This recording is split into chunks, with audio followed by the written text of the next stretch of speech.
Para mí ha sido una bendición aprender todo lo que se trataba de Apocalipsis. Amén. Más que nada porque, bueno, siempre ha sido un libro, se dice que es un libro que todavía falta cosas por revelar o por entender. Y cuando lo estudias a profundidad, te das cuenta del amor y la misericordia de Dios. A pesar de los trágicos sucesos que pasan, los sellos, las copas, las trompetas, siempre ve la misericordia, el amor de Dios obrando en cada momento, dándole oportunidad al hombre hasta el final para ser salvo. Y es una bendición, una forma de entender Apocalipsis, la verdad, muy bonita. Yo en lo que quiero compartir hoy, lo que el Señor ha puesto en mi corazón de compartir, es una palabra muy sencilla, ¿vale? Que se dice que es el espejo, realmente es un libro que se dice que es el espejo de Apocalipsis. Siempre entendemos la salvación como una mera transacción, Dios dio su sangre y somos salvos. Pero no lo debemos ver solamente como una transacción económica, sino más bien como una transacción de amor que hace Dios por nosotros. Amén. Yo he creado una pequeña introducción, ¿vale? No, yo le había puesto un título a esta predicación. Yo no lo suelo poner los títulos. Creo que cada uno, a la final, podemos poner nuestro propio título, ¿verdad? Cuando se predica, cada uno muchas veces lo llevamos a nuestra vida y le podemos poner un título. Después de haber leído este libro, yo creo que yo al final le he puesto mi espejo. Le iba a poner el espejo de Apocalipsis. Al final le he puesto mi propio espejo. Gloria a Dios. Hay una palabra muy poderosa que todos hemos escuchado. Se utiliza también para evangelizar, nos lo han dicho a nosotros, de repente nos hemos convertido con esa palabra, y esa palabra es Dios te ama. Amén. Es una palabra que es capaz de quebrantar cualquier corazón más duro. Es capaz de traer al arrepentimiento a cualquier persona que haya conocido a Dios y se haya apartado. Sí, o incluso a personas que hayan escuchado a Dios que nunca han estado en la iglesia, es capaz de traerlo otra vez a la presencia de Dios. Muchas veces vemos carteles que dice Dios te ama, en pancartas, en campaña de evangelización, Dios te ama, Dios te ama. Y bueno, y a mí me gustó esa palabra y me fui a buscar en la Biblia. ¿Cuál fue mi sorpresa? Que no la conseguí. No conseguí literalmente donde diga Dios te ama. No la conseguí, la busqué, me voy a la inteligencia artificial. Venga, inteligencia artificial, dime dónde dice Dios te ama. Y no me daba respuesta. Me dicen muchos versículos donde se alude, pero no me da ninguna. Pero hay muchos versículos, ¿vale? Por ejemplo, en Efesios 2, 4 y 5, que dice, pero Dios, que es rico en misericordia, por su gran amor con que nos amó, aún estando nosotros muertos en pecado, nos dio vida juntamente con Cristo. Amén. Y una de las cosas que dice es que Dios nos amó. ¿Vale? Te habla siempre en una acción y en un pasado. Dios nos amó. ¿Vale? Nos amó primero. Dice y nosotros hemos conocido y creído el amor que Dios tiene para con nosotros. Entonces, creo que está en 1 de Juan 4:16. Dios es amor, y el que permanece en amor, permanece en Dios, y Dios en él. Amén. Dice también, de donde el que teme no ha sido perfeccionado en el amor. Nosotros le amamos a él porque él nos amó primero. Estas son unas pequeñas alusiones que estoy haciendo al amor, no es de lo que se va a tratar la prédica, simplemente para una introducción. Dice, pero Dios demuestra su amor con nosotros en esto, en que cuando todavía éramos pecadores, Cristo murió por nosotros. ¿Te das cuenta? Cuando habla del amor, habla de nosotros, habla de plural, habla de todo. Pero cuando, por ejemplo, dice también en Salmo 36:7, cuán precioso Dios es tu gran amor, todo ser humano haya refugio a la sombra de tus alas. Amén. Siempre está hablando en plural, en todo. Todo ser humano puede hallar refugio en tu ala. Y yo decía, bueno, Señor, ¿dónde me puede decir que Dios me ama a mí? Porque a la final, Existe un montón de versículos que habla que Dios ama a la humanidad, ¿vale? Que Dios no ama a todos, que Dios ama a sus hijos, pero donde dice que Dios me ama a mí. Yo creo que todos nosotros hemos pasado por situaciones muy complicadas, ¿verdad? Hemos pasado situaciones de tristeza, hemos pasado situaciones de soledad, hemos pasado situaciones de estrés, de angustia, y entender que Dios nos ama a cada uno es una forma de tener siempre fortaleza, porque al final podemos tener familiares que también Dios nos ama, pero de repente hay momentos que ni siquiera los familiares aparecen por el camino y nos vemos en esas situaciones solos, ¿vale? Pero nunca estamos solos. Dice en Salmos 139, dice, tú has conocido mi sentarme y mi levantarme, has entendido desde lejos mis pensamientos, has escudriñado mi andar y mi reposo, y todos mis caminos te son conocidos. Dios nos ama de forma individual, nos conoce, nos escudriña, sabe nuestros pensamientos y nuestra fortaleza. También conoce nuestras debilidades. Él conoce incluso el estado que estás ahora mismo. Él te conoce individualmente. ¿Vale? Dice que ni un pelo de tu cabeza se cae sin que Él lo conoce. Entonces podemos decir que si Dios nos ama a todos y Dios nos conoce a todos, Dios me ama a mí. Y yo quiero comenzar esta prédica que tú le digas al que tienes al lado, Dios te ama.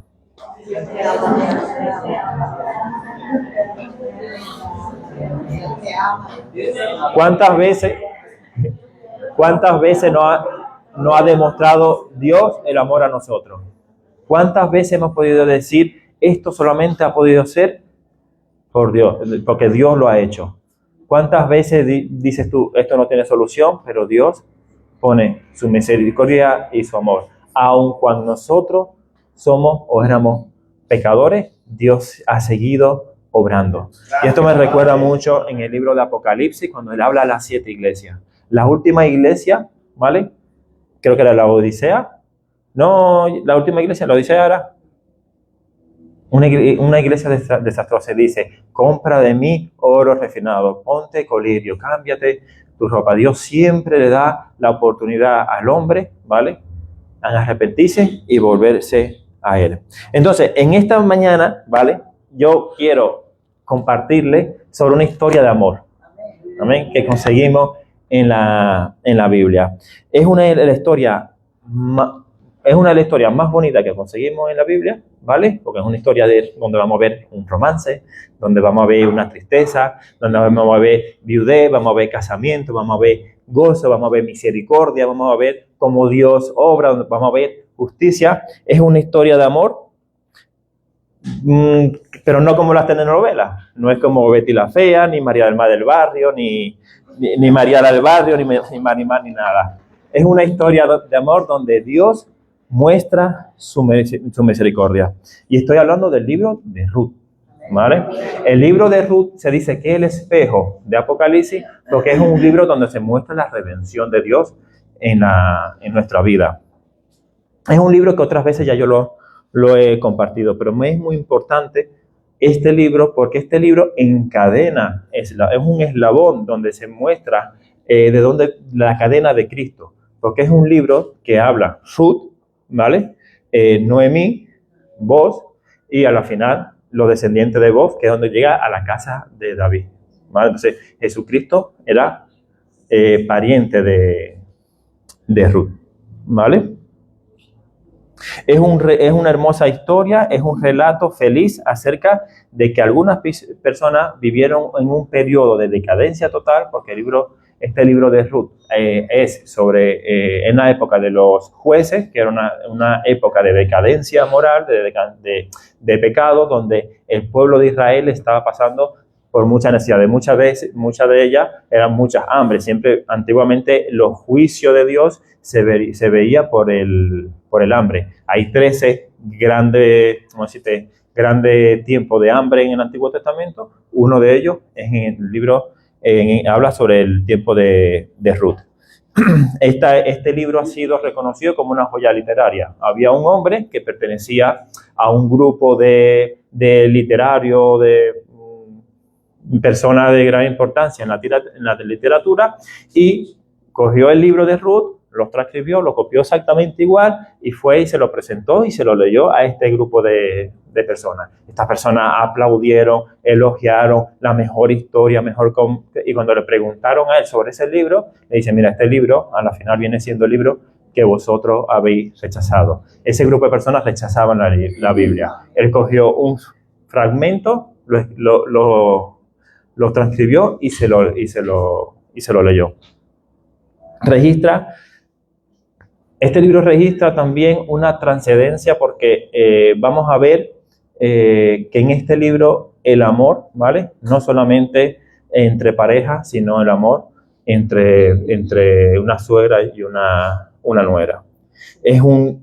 Se registra el triunfo del amor en un momento de decadencia. Se dice que es como un lienzo negro con un punto blanco, un momento de oscuridad en Israel, donde aparece una historia de amor que triunfa por encima de todo obstáculo.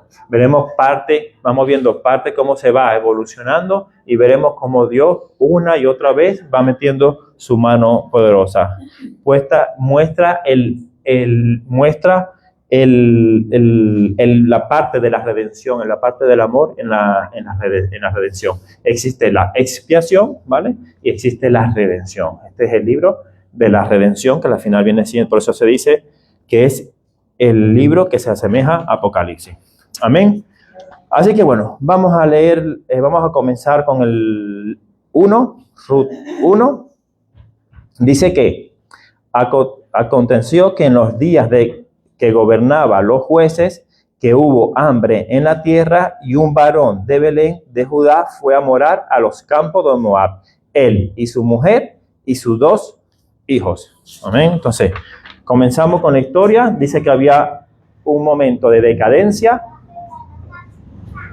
En una pizza. Había un momento de decadencia, había un momento vamos a decirte, que había hambre en la tierra, y dice que un varón de Belén. Belén significa casa de pan, y Judá significa alabanza. Entonces, un varón, si quieres, los niños que pasan atrás, Lidia, si quieres. Un varón que vivía en casa de pan y en lugar de alabanza, ¿vale? Dice que se fue a morar a Moab, él y su mujer y sus 2 hijos. Moab, ¿vale? No pertenecía a la tierra de Judá, no pertenecía, era un lugar extranjero, un lugar donde realmente los hijos de Dios, los que vivían en Israel, no deberían habitar, ¿vale? Dice, el nombre de aquel varón era Elimelech, y el de su mujer Noemí, y los nombres de sus hijos eran Malón y Kelión, Éfate de Belén de Judá. Entonces vamos a ver una familia compuesta por 2 hijos, Elimelech, el padre, y Noemí, que era su esposa. ¿Ok? Entonces ellos vivían en Israel, en Belén. Había en ese momento hambre, ¿vale? Tiempo de los jueces, tiempo donde se levantaban hombres, liberaban al pueblo, pero el pueblo al final volvía a pecar, y el Señor siempre su juicio lo traía con hambre. Entonces ellos decidieron irse de casa de pan, irse del lugar de alabanza para vivir en tierras extranjeras, ¿vale? Entonces, muchos, y se cree que fue una mala decisión de Elimelech. No podemos irnos de la casa de pan y del lugar de alabanza para vivir donde no mora la presencia de Dios. O sea, el primer mensaje que hay para nuestra vida es permanecer en lugar de alabanza y permanecer en lugar donde haya pan. Dice Cristo que Él es el pan de vida. Entonces, estas personas se vendieron todo lo que tenía, vendieron su heredad y se fueron a vivir. Tenían 2 hijos, que era Malón y Kelión. Unos nombres muy raro, bueno, yo digo raro porque es que Malón significaba enfermizo y Kelión era escuenque, también como delgado, tal. Entonces, los nombres de Noemí era como dulzura, ¿vale? Y Elimelech era Dios es mi rey. Entonces tenemos a Dios es mi rey, a dulzura viviendo en casa de pan y alabanza, con sus dos hijos enfermizos y enclesquen. Y dicen de irse de Israel y se fueron a vivir a Moab. Y aquí comenzó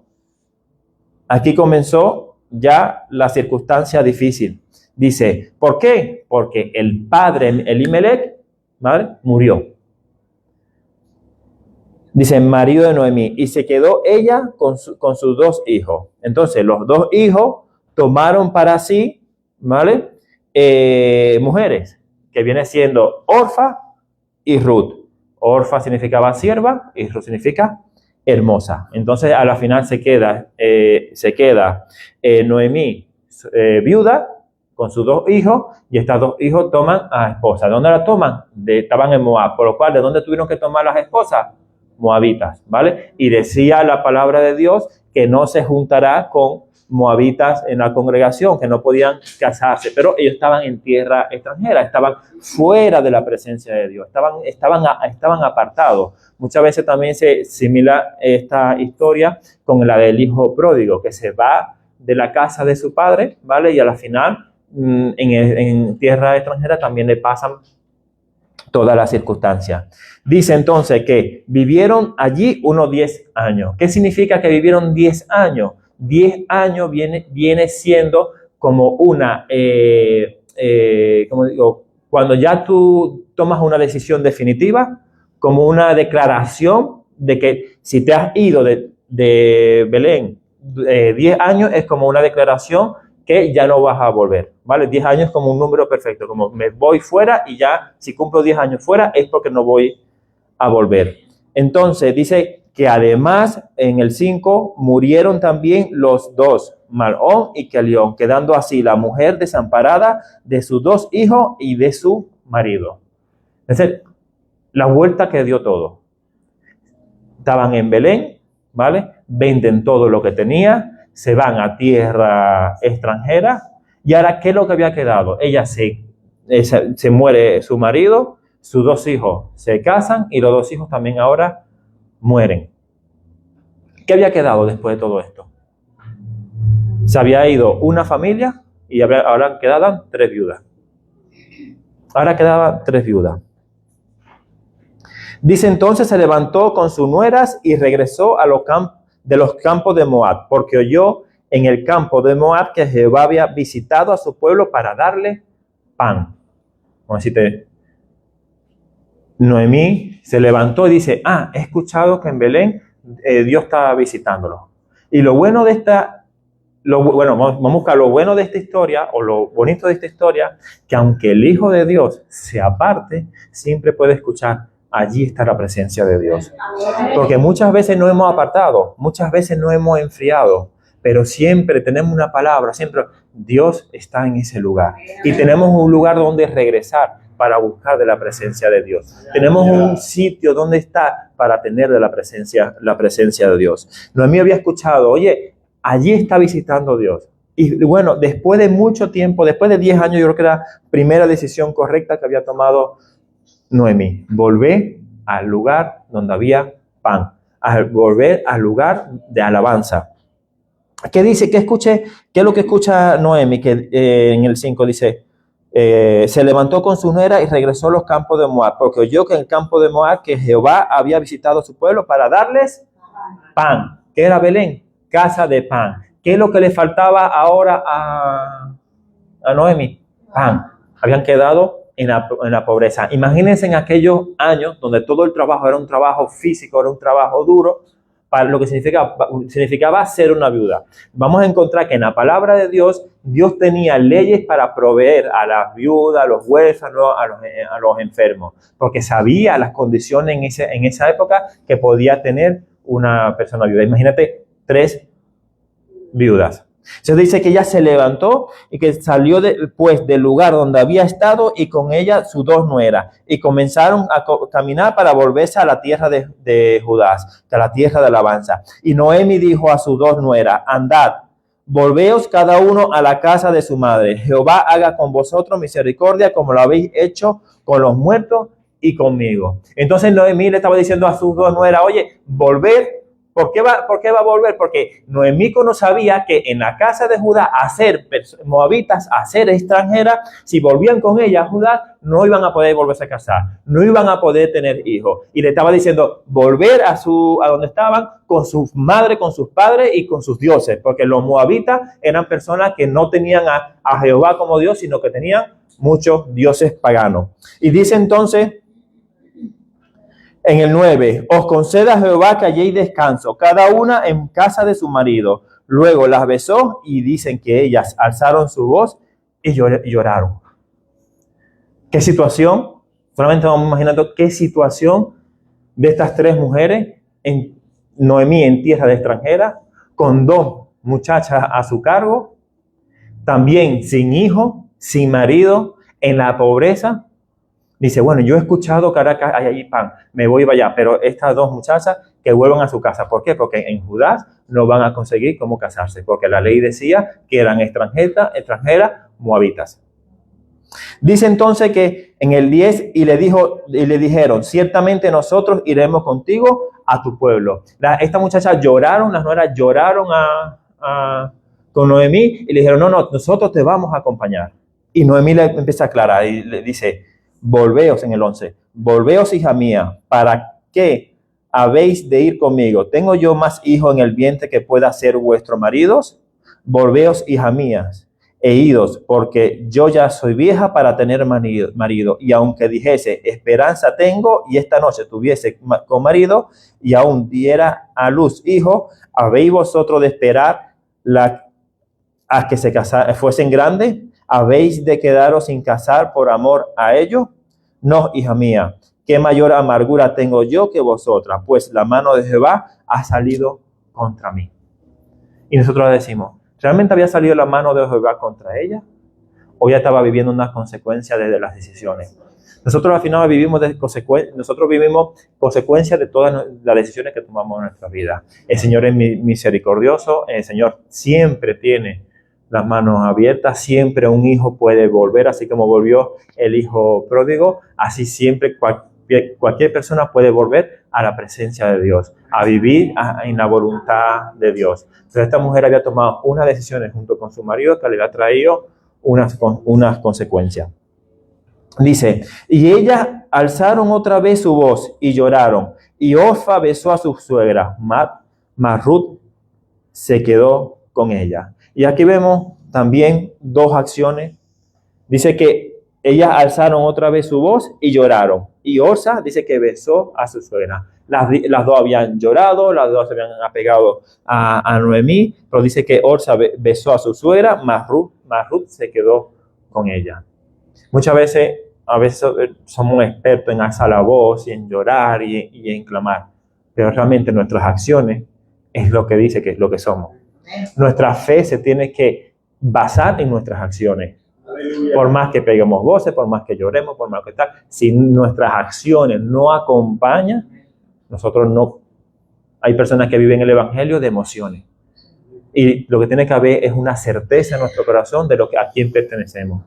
Porque en la vida vamos a conseguir pruebas, vamos a conseguir tentaciones que tenemos que superar. Y no se van a superar con las emociones. Se va a superar con la certeza en tu corazón de que eres un hijo de Dios. Que la fe en Cristo es salvadora. De que tú sabes que bajo la presencia de Dios estás morando bajo la sombra del Altísimo. Y esa es la convicción que tiene que haber en nuestras vidas. Porque vas a ver situaciones que vas a estar rodeado entre hermanos, pero va a haber situaciones que vas a estar solo. Y solamente vas a depender de Dios. Y tenemos que aprender a depender de Dios. No podemos poner los ojos en los hermanos, no podemos poner los ojos en los pastores, tenemos que poner nuestros ojos en Cristo. Amén. Entonces dice que daban un ejemplo aquí, que había un pequeño barquito, ¿vale? Que subía contracorriente. Y cada vez que sonaba, era un barquito a vapor. Entonces, tanto la caldera para dar fuerza al motor como el sonido de la bocina iban a vapor. Por lo cual, cada vez que tiraba de la bocina, hacía mucho ruido, pero era arrastrado por la corriente. Mientras que el otro barquito no daba a la bocina y siempre iba vamos a decir, contra la corriente e iba avanzando. Tenemos que aprender a avanzar callados. Amén. Entonces dice que Ruth dice, no me ruegue que te deje y me aparte de ti, porque a donde quiera que tú vayas, no, disculpa, vamos por 15. Y Noemi dijo, he aquí tu cuñada ha vuelto a su pueblo y a sus dioses, vuélvete tú tras de ella. ¿A quién se lo estaba diciendo? Noemí a su nuera Ruth, ¿vale? La otra se iba a sus dioses, ¿vale? Pero Ruth dice, no, yo me quedo contigo. Y ahora, una de las respuestas más profunda, completa y perfecta que conseguimos en la palabra de Dios es lo que le dice Ruth a Noemí, su nuera. Dice, no me ruegue que te deje y me aparte de ti, porque a donde quiera que tú fueras, iré yo. A donde quiera que viviré. Tu pueblo será mi pueblo y tu Dios será mi Dios. Donde tú murieres, moriré yo, y aquí seré sepultada. Así que haga Jehová, y aún me añade que solo la muerte será separación entre nosotros dos. Entre nosotros dos. O sea, esa es la certeza que tenía Ruth en su corazón. Y es la certeza que tenemos que tener nosotros con Cristo. Porque nosotros en el caminar cristiano nos vamos a conseguir con muchas pruebas, nos vamos a conseguir con muchas situaciones. Y es cuando tenemos que tener esa certeza en nuestro corazón, decirle, Señor, Jesucristo, a donde tú vayas, iré yo. A donde tú me mandes, me mandaré yo. Si tú me dices que esté aquí, estaré aquí. Y si tú me dices que esté callado, estaré callado. Y si tú me dices que hable, hablaré. Pero es la certeza que tiene que haber en nuestras vidas, ¿vale? Cristiana, para seguir en el camino cristiano. No vamos a poder estar yendo y viniendo, titubeando, me vuelvo a los dioses, me vuelvo otra vez a los caminos de Dios, me vuelvo al pecado, me vuelvo a los caminos de Dios, me separo de la iglesia, me separo de la presencia de Dios, ahora me oro más, el próximo me oro menos. No, tiene que haber un continuar caminando en la vida de todo cristiano. Y las palabras que había dicho Ruth a Noemí eran palabras que lo que estaba era aceptando. Ruth sabía que iba a volver, que se iba a ir a Belén. Nunca había ido, era la primera vez, pero sabía que iba a Belén, se iba a quedar soltera para el resto de la vida. Sabía que si iba a Belén, iba a ser pobre el resto de su vida, pero aún así dice a Noemí, yo iré contigo, y donde tú mueras, yo moriré, y donde tú vivas, yo viviré. Sé que no me van a aceptar, sé que soy extranjera, pero yo quiero estar contigo en la presencia. Mira el amor de Ruth por su nuera, un amor incondicional, un amor que tenía que pasar, que era más fuerte que la muerte, era un amor que era más fuerte que cualquier circunstancia que iba a presentarse en la vida de Ruth. Voy a vivir pobre, pero por amor vivo pobre. Voy a vivir excluida, por amor vivo excluida. No se iba a volver a casar. ¿Sabes lo importante que en esa época una mujer tener un hijo? Era lo principal. Pero ella, aún así, dice, voy a ir contigo. Dios le tenía preparado una sorpresa tremenda, pero ella todavía no lo sabía. Ella venía de haberse casado, haberse enviudado, haberse quedado pobre y ahora volver a una tierra donde le iban a tratar como extranjera, donde iba a ser excluida siempre. Y dice que entonces anduvieron pues ellas dos hasta que llegaron a Belén, y aconteció que habiendo entrado en Belén, toda la ciudad se conmovió por causa de ella y decían, ¿no es esta Noemí? Mira lo que pasa. Toda la ciudad se conmovió. ¿Toda la ciudad la juzgaron? No. ¿Toda la ciudad la criticaron? No. Dice que toda la ciudad se conmovió y le dijo esta no es Noemí, esta no es la mujer que se le dice dulzura, que ha vuelto. Hermanos, cuando volvemos a la presencia de Dios, cuando nos hemos ido de un sitio, de una iglesia, nos hemos de estar, no siempre, no siempre como muchas veces pensamos que nos van a criticar. De repente no están esperando con las manos abiertas. De repente no están esperando conmovidos. Porque de repente hay gente orando. Hay iglesia orando por ustedes. Amén. Y dice, y ella les respondió, no me llaméis Noemí, sino llamadme Mara, porque en grande amargura me ha puesto el Todopoderoso. Y ahora, Noemí quería cambiarse el nombre. Noemí quería cambiarse el nombre, pero Dios no lo permitió. Dios le dijo, tú te quieres poner nombre amargura, pero esos no son mis planes. Aunque hayas pasado por circunstancias, por haberte apartado de mi casa, has vuelto. Y cuando vuelve, Dios te vuelve a poner en tu sitio. Dice entonces que quería llamarse Mara, pero el Espíritu Santo dice, tú no te vas a llamar Mara, tú te vas a seguir llamando a mí, porque es el nombre que Dios te ha puesto. Amén. Dice, yo me fui llena, pero Jehová me ha vuelto con la mano vacía. ¿Por qué me llamaré Noemí? Ya que Jehová ha dado testimonio contra mí y el Todopoderoso me ha afligido. Se había ido con la mano llena, había vendido su heredad, había vendido todo, se había ido a buscar un futuro mejor, pero lo había perdido todo. Y había vuelto siendo pobre, ella y su nuera. Dice, así volvió Noemí y Ruth, la moabita, su nuera, con ella. Volvió de los campos de Moab y llegaron a Belén al comienzo de la siega de la cebada. Amén. Entonces habían vuelto, habían dejado eso, ¿vale? Aquí había una actitud de Noemí, ¿vale? Vamos a decir arrepentimiento. Vuelvo a la casa de mi padre. Vuelvo a la otra vez a donde hay alimento, donde hay alabanza, donde hay pan. Entonces dice que en el 2, dice, 2:1 dice, tenía Noemí un pariente de su marido, hombre rico de familia de Elimelech, el cual se llamaba Boz. Uno dice que eran primos, que eran hermanos. Y Ruth la moabita dijo a Noemí, te ruego que me dejes ir al campo y recoge espiga en pos de aquel a cuyo ojo hallaré gracia. Y ella le respondió, ve, hija mía. Entonces ellos volvieron, había un hombre, que realmente habían dos hombres en ese lugar, ¿vale? Que eran familia de Elimelech, pero eso no lo sabía todavía Ruth, eso no lo sabía todavía Noemí, eso es lo que el Señor estaba preparando. Y le dice, todavía Ruth le dice a Noemí, oye, permíteme ir, o sea, a pesar de toda la pobreza que tenían, a pesar de todo, todavía Ruth, ¿vale? Humilde de corazón, le seguía pidiendo permiso a su suegra, incluso para que la dejara ir a recoger en el campo. Y dice que fue pues y llegando espigó en los campos en pos de los segadores, y aconteció que aquella parte del campo era de Boz, el cual era de la familia de Elimelech. Cuando ella iba a espigar en el campo, a ser extranjera, a ser moabita, de repente la insultarían, la dejarían atrás, la despreciarían, ¿vale? A eso se enfrentaba Ruth en todo ese camino, pero ella igualmente salió a espigar. Y dice que en el 4 dice, y aquí que Boz vino de Belén y dijo a los segadores, Jehová sea con vosotros. Y ellos respondieron, Jehová te bendiga. Otro personaje, Boz. Uno dicen que Boz significa fuerte. Realmente Boz dicen que era un hombre de guerra, ¿vale? Que era un hombre justo y que era un hombre rico. Estos son tres aspectos que caracterizan a Boz: hombre de guerra, hombre justo y hombre rico. Y por lo que sea, Ruth había ido a espigar a ese campo. Pero recuerden que Dios tenía un plan.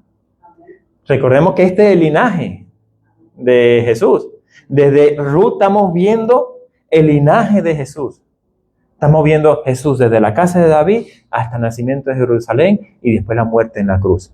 Este es el libro que hace el eslabón para mostrarnos el linaje. Un libro solamente de 4 capítulos, pero si este libro, de estos 4 capítulos no estuvieran escritos, nosotros hubiésemos perdido el eslabón de la cadena de David.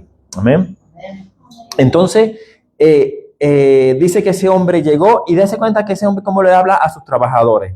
Le dice, y aquí que Boz vino de Belén, y dijo a los segadores, Jehová sea con vosotros. ¿Qué saludo le da ese dueño, ese patrón a sus trabajadores? El primer saludo no le dijo, ustedes trabajadores, no le voy a pagar hoy, ni no estáis asegurado. No. Le dijo, Jehová sea con vosotros. Y ellos respondieron, Jehová te bendiga. Un hombre educado. Y Boz dijo a su criado, el mayordomo de los segadores, ¿de quién es esa joven? Dice que Boaz era un hombre soltero. Inmediatamente cuando llegó, dice que a su criado el mayordomo, o sea, al que llevaba todo el hacendado, que llevaba todo el campo, lo habrá apartado, le habrá dicho, ¿de quién es esa joven? Y aquí comenzamos con el primer flechazo. Hemos visto el amor entre Ruth y Noemí, ahora vamos a pasar el amor entre Boaz y Ruth. Entonces le pregunta, ¿de quién es esa joven? Y el criado mayordomo de los segadores respondió y dijo, es la joven moabita que volvió con Noemí de los campos de Moab. Y ha dicho, te ruego que me dejes recoger y juntar tras los segadores entre la cabilla. Y entró pues y está desde por la mañana hasta ahora, sin descansar ni aún por un momento. Sí. Vemos las características de Ruth. Primero, Ruth significaba hermosa. Y ahora vemos una Ruth que además era humilde, trabajadora. Jóvenes de la iglesia, no solamente vale con el físico, sino que hay que tener humildad, sencillez, ser trabajadora y obediente. Entonces dice que este hombre se fijó en Ruth y que esta mujer estaba cegando. ¿Por qué estaba cegando? Porque había una ley, ¿vale? En ese tiempo, que era para proteger a las viudas, que lo que se quedaba, cuando se empezaban a recolectar el trigo, a recolectar todo, lo que se quedaba atrás, no se podían volverlo para recogerlo, lo que se iba cayendo, sino que tenían que seguir y las viudas y demás podían ir recogiendo. Entonces, los pobres podían seguir recogiendo. Era una ley, ¿vale? Que no le daba de comer gratuitamente a nadie, pero le permitía dignamente ganarse, tener algo para comer. Como el trabajo era rudimentario, normalmente se decía que un 30% de la cosecha se quedaba atrás. Siempre se caía y se quedaba atrás. Ese 30% se iban cogiendo los extranjeros, los huérfanos, para poder comer. Dice, entonces Boaz dijo a Ruth, oye, hija mía, no vayas a espigar a otro campo, ni pases de aquí, y aquí estarás junto a mi criada. Ya empieza Boaz a extender su manto de protección sobre Ruth. Ya Boaz se había fijado en Ruth y dice, no vayas a espigar a otro campo, quédate en este campo. ¿Qué dice la palabra del Señor para nosotros? Quédate en este sitio. Quédate en este campo. Mira lo que están segando. Mira a todos mis siervos. ¿Le falta comida a alguno? ¿Le falta pan a alguno? Quédate en este sitio. Dice, mira bien el campo que ciegas y sígalas, porque yo he mandado a los criados que no te molesten. Y cuando tengas sed, ve a la vasija y bebe del agua que sacan los criados. Le había ya dado derecho para beber agua, le había derecho para espigar, le había derecho, no le van a molestar por ser extranjera, le había derecho para comer, le estaba dando dignidad. ¿Cuántas veces hemos vuelto al Señor y el Señor nos ha dicho, eres mi hijo? Aunque no hayamos apartado, aunque no hayamos enfriado, siempre podemos estar en la presencia del Señor. Él siempre va a extender su manto sobre nosotros. A cualquier persona arrepentida que llegue a la iglesia, siempre el Señor está dispuesto a extender su manto, a decirle, no lo molesten. Siempre vamos a tener siempre al acusador, siempre acusándonos de día y de noche, pero en medio está Jesucristo como el abogado diciendo, no. Yo he dicho que no lo moleste, yo he dicho que está bajo mi manto, yo he dicho que le den de agua de la vida, tiene derecho a la palabra, da igual, porque Dios perdona. Lo importante es que siempre tenga el arrepentimiento en ese sitio. Entonces dice que ella entonces, bajando su rostro, se inclinó a tierra y le dijo, ¿por qué has hallado gracia a tu rostro? Para que me reconozca siendo yo extranjera. Y dice que Ruth era hermosa. Y podemos decir, bueno, vos habrá dicho porque eres hermosa, pero nosotros, cuando le decimos a Jesús, a Cristo, ¿por qué hemos hallado en nosotros misericordia en Dios? Por su amor. Amén. Es por su amor. Y dice que entonces respondió Boaz y le dijo, he sabido todo lo que has hecho con tu suegra después de la muerte de tu marido, y que dejando a tu padre y a tu madre y la tierra donde naciste, has venido a un pueblo que no conociste antes. Nosotros éramos pecadores y nos hemos arrepentido, hemos conocido a Cristo y Cristo nos lleva a un nuevo pueblo. Y esto es lo que le estaba diciendo a vos. Tú has dejado tu antiguo pueblo, tú te has arrepentido, tú te has vuelto a Israel. Si Ruth en el momento como se volvió la otra nuera, se hubiese vuelto a su pueblo pagano, no hubiese desaparecido. Mira, Orfa, la otra nuera, se dice que se nombra en Ruth. ¿Y saben dónde más se nombra? En ningún lado. Desapareció de las escrituras. ¿Por qué? Porque se volvió al pueblo pagano. Pero Ruth no. Hasta en el Nuevo Testamento no hemos conseguido a Ruth. Se vuelve a nombrar en la escritura a Ruth. ¿Por qué? Por su decisión de seguir, de ir a Belén, no de ir a los campos de Moab. No es de quedarse con su parentela. Ella sabía, conoció al Dios verdadero. Ella conoció al Dios de Noemí y decidió seguir al Dios de Noemí. Una decisión que al principio la ponía en un lugar muy difícil, pobre, sin posibilidad de casarse. Pero aún así tomó la decisión de seguir adelante. Aún así nosotros tenemos que tomar la decisión de seguir a Cristo. Muchas veces nos va a poner una situación muy difícil, muy complicada, pero te puedo asegurar que Cristo tiene el control de todo para que tu situación sea cambiada. Él puede cambiar la situación de tu vida, pero tú tienes que confiar plenamente en Cristo.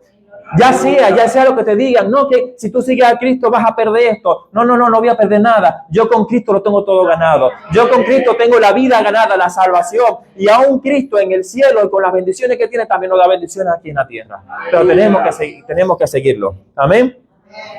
Dice entonces, cuando ya me perdí y respondiendo vos le dijo, he sabido todo lo que ha hecho con tu suegra después de la muerte de tu marido, y que dejando a tu padre y a tu madre y la tierra donde naciste, has venido a un pueblo que no conociste antes. Jehová recompense tu obra y tu remuneración sea cumplida de parte de Jehová, Dios de Israel, bajo cuyas alas has venido a refugiarte.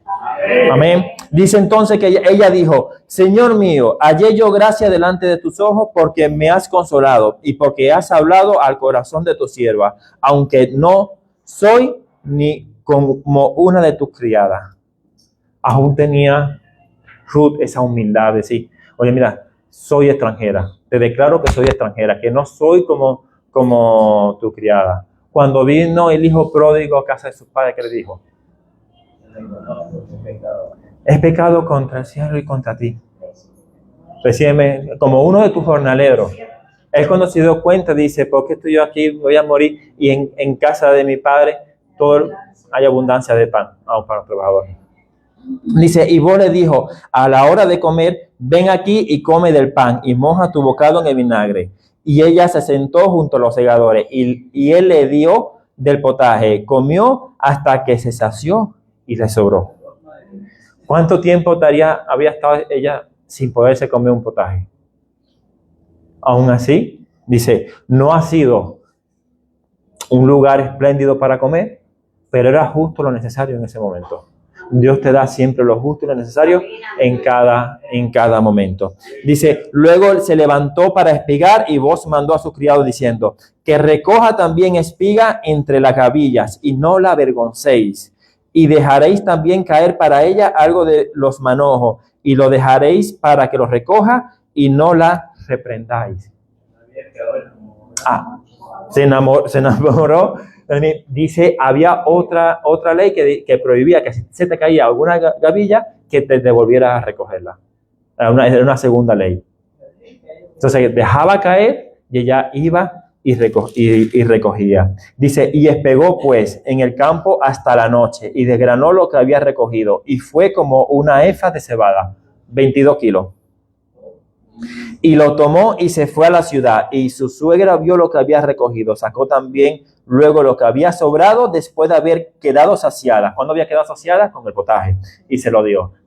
Volvió a casa de su suegra y le dio el potaje, además los 22 kilos de cebada. Dios la había bendecido. Y le dijo a su suegra, ¿dónde has espigado y dónde has trabajado? Bendito sea el que te ha reconocido. Y contó ella a su suegra con quien había trabajado. El hombre del varón con quien hoy he trabajado es vos. Y dijo Noemí a su suegra, a su nuera, sea bendito de Jehová, pues que no ha rehusado a los vivos la benevolencia que tuvo para que lo que han muerto. Después le dijo Noemí, nuestro pariente es aquel varón y uno de los que te puede redimiros. Aquí comienza la historia de la redención. Cuando Noemí habrá escuchado el nombre de Boaz, le habrá entrado una paz tremenda. Así como la que tiene que entrar nosotros cuando dicen, no, es que Dios es un Dios justo, es un Dios de guerra, es un Dios fuerte, es un Dios rico. Y eso es lo mismo que te entra a ti de tu corazón, decir, ese es mi Dios. Eso es lo que habrá dicho en un momento Noemí, vos es un pariente que puede redimirnos. Y dice, y Ruth la moabita dijo, además de esto me ha dicho, júntate como criada hasta que haya acabado toda mi siega. Y Noemí respondió a Ruth, su nuera, mejor es, hija mía, que salgas con sus criadas y que no te encuentre en otro campo. ¿En qué campo nos encontramos ahora? ¿En qué campo nos encontramos? Y dice, estuvo pues junto con las criadas de Boaz espigando hasta que se acabó la siega de la cebada y la del trigo, y vivía con su suegra. Tiempo de la segada, tiempo del trigo, 1 mes y medio. 1 mes y medio iba a segar. 1 mes y medio, seguro Dios la tuvo bendiciendo. No tenían ya derecho a ninguna heredad, a ningún campo, a nada, pero Dios aún seguía bendiciéndola. No permitió que pasaran ninguna necesidad. ¿Pero por qué? Porque estaban en Belén de Judá. Estaban en casa de pan y en lugar de alabanza. Aleluya. ¿Qué le había pasado en los campos extranjeros? Desastre. ¿Qué estaba pasando en la presencia? Bendición. Dice después, el 3, después le dijo su nuera, Noemí, hija mía, no he de buscar hogar para ti, para que vaya bien, no es vos nuestro pariente, con cuyas criadas tú has estado, he aquí que él avienta esta noche la parva de la cebada. Entonces, en aquellos tiempos, esto para las mujeres, no se declaraba el hombre a la mujer, para la ley redentora, era la mujer al hombre.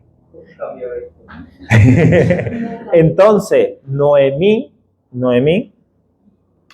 al igual cuando se levantó en los campos de Moab y le dijo a la chica, a sus dos nueras, que se fuera para su parentela, Noemí siempre una mujer con carácter, una mujer que se veía que tomaba decisión.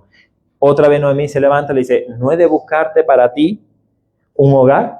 O sea, ya vamos a buscar una solución, porque ya ha pasado 1 mes y medio, sabemos que vos es pariente redentor, vamos a buscar una solución. Dice, te lavarás pues y te ungirás, y vistiéndote tu vestido irá a la era, mas no te hará de conocer al varón hasta que él haya acabado. Vale, vamos a parar un momento en el 3.3.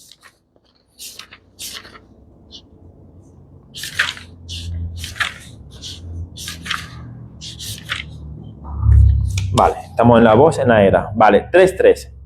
Dice, te lavarás, te ungirás, te vestirás, irás a la era. Aquí podemos ver, ¿vale?, una acción que debemos tener también todos los pecadores. Porque nosotros, ¿vale?, dice que tenemos que lavarnos, ¿vale?, que tenemos que ungirnos, que tenemos que vestirnos y con vestidura nueva.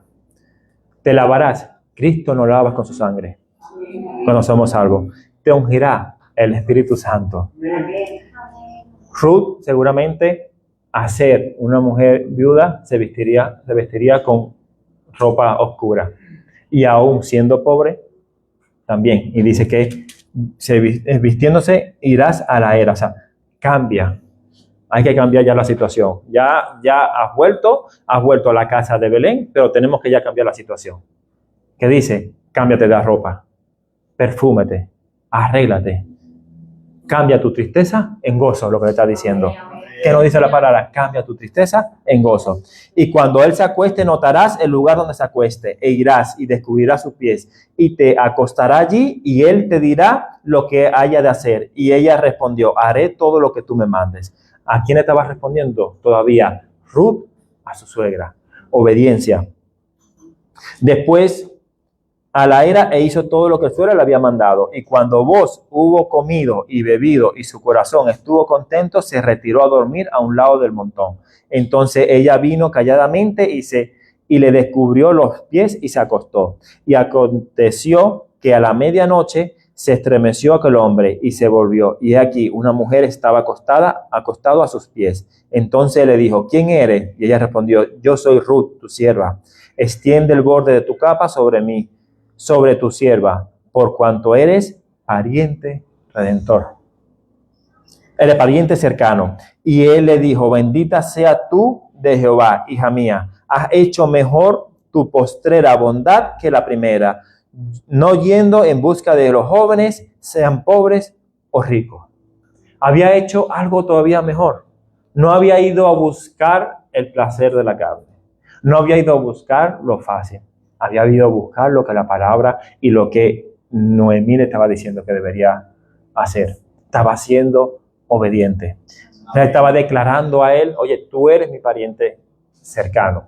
Haz algo. ¿Cuántas veces le hemos dicho a nuestro Señor Jesucristo, tú eres mi hermano en Cristo? Nosotros nos dice que somos coherederos en Cristo Jesús. Muchas veces antes de buscar soluciones, busquemos primero a Cristo. Vamos a ponerle la situación en sus manos. Y ahora, aunque es cierto que soy pariente, porque le dijo Booz a Ruth, aunque es cierto que soy pariente cercano, con todo eso hay parientes más cercanos que yo. Pasa aquí la noche, y cuando sea de día y él te redimiere, bien redímete. Mas si él no te quisiera redimir, yo te redimiré. Vive Jehová, descansa pues hasta la noche. ¿Qué le estaba diciendo Booz? Oye, es hasta la mañana. Yo soy tu pariente cercano, pero hay uno que es más cercano que yo. Yo soy justo, por lo cual no me voy a pasar por encima de nadie, ni voy a ir contra la ley, lo que le estaba diciendo Booz. Hay una persona que vamos a hacer las cosas bien. Hay que esperar, hay que tener paciencia. Vamos a correr un riesgo, pero vamos a confiar en Jehová. Amén. Dice que después que durmió, a sus pies en la mañana se levantó ante que los hombres pudieran reconocerse de madrugada unos a otros, porque él le dijo, no sepa que vino mujer a la era. Después le dijo, quítate el manto que traes sobre ti y tenlo. Y teniéndolo ella, le midió 6 medidas de cebada y le puso encima, y ella se fue a la ciudad. Y cuando llegó a donde estaba su suegra, le dijo, ¿qué hay, hija? Le preguntó la suegra a Ruth, ¿qué hay, hija mía? Y le contó ella todo lo que a aquel varón le había acontecido. Y dijo, estas 6 medidas de cebada me dio, diciendo, a fin de que no vayas a tu suegra con las manos vacías. Entonces, este versículo, el 3:18, es que ponga el 3:18.